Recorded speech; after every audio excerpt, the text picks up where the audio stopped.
অর্থ দ্বিগুণ করার লোভ দেখিয়ে সাধারণ মানুষকে ফাঁদে ফেলে বিপুল পরিমাণ অর্থ প্রতারণা। কাছাড় জেলায় চাঞ্চল্যকর এই ঘটনায় অবশেষে পুলিশের জালে ধরা পড়ল অভিযুক্ত জয়দীপ দত্ত। জানা গেছে, শ্রীকোনার বাসিন্দা জয়দীপ দত্ত দীর্ঘদিন ধরে সাধারণ মানুষকে বড় কারখানা গড়ে তোলার স্বপ্ন দেখিয়ে বিনিয়োগের আহ্বান জানাতেন।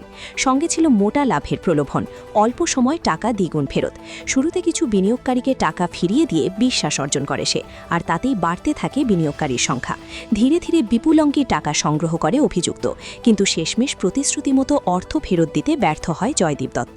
প্রতারণার শিকার বহু মানুষ থানার দ্বারস্থ হলে একের পর এক অভিযোগ জমা পড়তে শুরু করে। এখন পর্যন্ত অভিযুক্তের বিরুদ্ধে মোট ২৪টি মামলা নথিভুক্ত হয়েছে। পরিস্থিতি গুরুতর হয়ে উঠতেই পুলিশ অভিযান চালিয়ে তাকে গ্রেফতার করে। বর্তমানে পুলিশ হেফাজতে রেখে টানা জিজ্ঞাসাবাদ চালানো হচ্ছে জয়দীপ দত্তকে। তদন্তে আরও বড় চক্রের ইঙ্গিত মিলতে পারে বলেও আশঙ্কা করা হচ্ছে। কাছাড়ের অতিরিক্ত পুলিশ সুপার রজত কুমার পাল জানিয়েছেন, অভিযুক্তের বিরুদ্ধে কড়া আইনানুগ ব্যবস্থা নেওয়া হবে এবং প্রতারিতদের ন্যায় বিচার নিশ্চিত করা হবে। এদিকে এই ঘটনার পর সাধারণ মানুষকে সতর্ক থাকার বার্তা দিয়েছে পুলিশ প্রশাসন। অপরিচিত কারো প্রলোভনে পড়ে বিনিয়োগ করার আগে ভালোভাবে যাচাই করার আহ্বান জানানো হয়েছে। জয়দীপ দত্ত হইয়া একটা ছেলে যে শেয়ার মার্কেট হইয়া একটা কোম্পানি খুলিয়া আইকনিক নামে একটা শেয়ার মার্কেটিং খুলছিল, খুলিয়া আমরা থেকে পয়সা নিছে। এটার চেকও আছে আমার কাছে, আরো এগ্রিমেন্টও আছে। এর বিনিময়ে কিছুদিন আমরা টুকটাক পয়সা দিছে। আর বিগত ১.৫ বছর থেকে হঠাৎ করে গায়েব হয়ে গেছে, পয়সা দেন না করে গায়েব হয়ে গেছে। লোকে তার ভাইও নাই, তার মাও নাই, তার বউ গায়েব হয়ে গেছে। এরপরে আমরা খবর লইতে পাইলাম কিনা হে হাইলাকান্দি থাকে। হাইলাকান্দি আমরা কয়দিন গেছি, যাওয়ার পরে আমরা এটা দমকাই তার বউয়ে দমকাই আমরা রেখে দিয়েছি, তোমরা কোনো পয়সা পাইতা না, তোমরা সব পয়সা পাইলিছ। এরপরে গতকালকে আমরা কাটাকাল যে সাইরং ট্রেন যায়, ওটার মধ্যে আমরা কাটাকাল যাই, আর এমন সময় ফাইলিছি তারে। হে কইছে আচ্ছা দিলাম। হে ও কথা কইয়া তার বউর কাছে ফোন করছে। তার বউয়ে কইছে তোমার ফাইলো কিরকম তারা। তারপরে তার বউয়ে কইছে তার কাছে ফোন দেবো, পরে আমার কাছে ফোন দিয়ে কইছে ওখন আমার জামাইরে ছাড়ো, নাইলে আমি তোমরা উপরে গিয়ে কেস দিলে আমার বউ বাচ্চা লইয়া গিয়া। ও আমরা দেখলাম যে গিয়া জিনিসটা খুব ডেঞ্জারাস হয়ে যায়, আমরা মারতেও পারে। ও আমরা জানের বই আমরা কিতা করলাম, মনপুর থানা তাইয়া আমরা আইছি। তারা খবর পাইয়া হন থেকে হাইলাকান্দি থেকে কিছু মানুষ আইছে থানাত, তার বউ আইছে। তার বউ আইয়া জাহাঙ্গীর হইয়া আমরা লগে আসলো সিলেক্টার তারে কলার দরিয়া এসআইর সামনে, এসআই ওই থানার ভিতরেও মারছে। মোটামুটি ধরুন আমরা এরিয়ার ভিতর থেকে আছে ৩ থেকে ৪ কোটি টাকা। আরও আছে, হাইলাকান্দি আছে, হাফলং আছে, গুয়াহাটি আছে, শিলচরের অনেক লোক আছে। স্টক মার্কেট করিয়া তাইন করতো, আর সবে গিয়া আমরা পয়সা দিলাইছি। তাইন দেউ কইয়া পরে ফোনে লাগাইব যে পয়সা দেও। আমার ছেলের কাছে খালি ফোন করতো পয়সা দেও করিয়া, আর পয়সা দিয়া দিছে ছেলেরা গুলা, আমিও দিয়া দিছি। আর প্রথম টাকা কইতাম একটু দিত, আর খুব প্রেশার করলে একটু দিত, না হইলে দিত না। আর পরে তো ১-১.৫ বছর হয়ে গেছে, তো বাগি গেছে গিয়া, আর তো টাকা পাই আর না।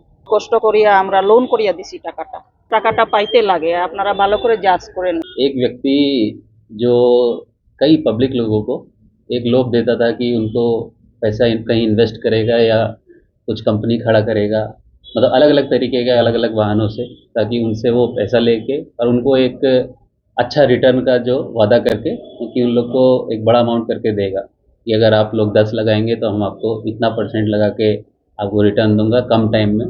जिसके लिए कई सारे विक्टिम लोग हैं जिन्होंने अपना हार्ड अर्नड मनी, चाहे कोई रिटायर्ड पर्सन को एक इकट्ठा अमाउंट बड़ा मिला, या कई लोग मंथली कंट्रीब्यूशन से कुछ अमाउंट देते रहे।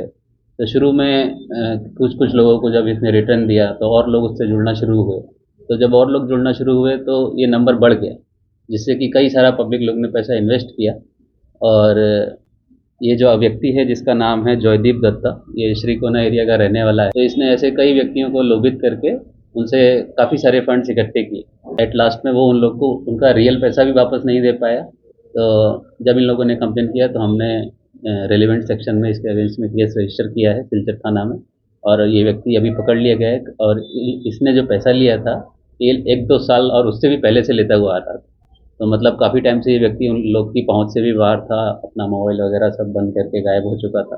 अभी वो व्यक्ति मिला है तो हमने केस रजिस्टर करके आज इसको हम कोर्ट में फॉरवर्ड करेंगे, और साथ ही साथ इसकी आगे की इन्वेस्टिगेशन में इसने किस अकाउंट से कहाँ अकाउंट क्रिएट किया या कोई कंपनी खोला है कि नहीं, और जो इसने ये जैसे वादे किए हैं कि ये कुछ कंपनी खोलेगा, उसमें कुछ विक्टिम्स लोगों को उनका शेयर होल्डर बनाएगा, जिस टाइप के वादे वो सच हैं झूठ हैं वो आगे निकाले जाएंगे, और एक्चुअल में वो पैसा इसने कहाँ रखा है, और या कहीं खर्च कर दिया या कहाँ इन्वेस्ट कर दिया, जो भी है ये आगे की इन्वेस्टिगेशन में हम इन्हें निकालेंगे। सिलचर और कचार वासियों को एक मैसेज देना चाहता हूँ कि ऐसा कोई भी व्यक्ति अगर वादा करता है कि जो कम टाइम में आपको ज़्यादा रिटर्न देने का वादा करे, तो बी कॉशियस।